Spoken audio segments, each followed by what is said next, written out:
ക്രിസ്തുയേശുവിന്റെ നാമത്തിൽ elites the decoders എന്ന ചാനലിലേക്ക് ഏവർക്കും സ്വാഗതം. മത്തായി എഴുതിയ സുവിശേഷം 2-ാം അധ്യായം 1 മുതൽ 2 വരെയുള്ള വാക്യങ്ങളിൽ പറഞ്ഞിരിക്കുന്ന യേശുവിന്റെ ജനനത്തോട് അനുബന്ധിച്ച് ഉദിച്ചു നിന്ന നക്ഷത്രം കണ്ടുവന്ന വിദ്വാൻമാരും അതേ നക്ഷത്രം നോക്കി 2 വയസ്സിന് താഴെയുള്ള കുട്ടികളെ വധിക്കുവാൻ പറഞ്ഞ ഹെരോദാവ് രാജാവിനും ഈ അറിവ് എവിടുന്ന് കിട്ടി?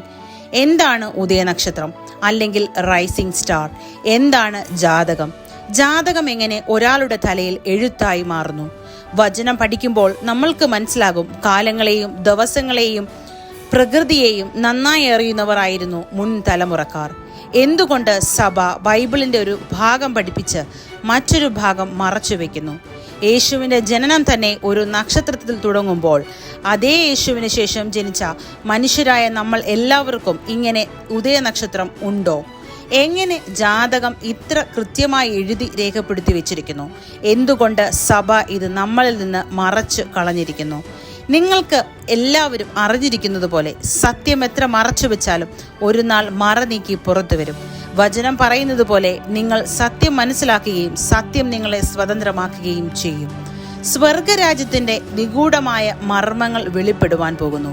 വീരനാം ദൈവത്തിനെ അറിയുവാൻ തയ്യാറായിക്കൊള്ളുക.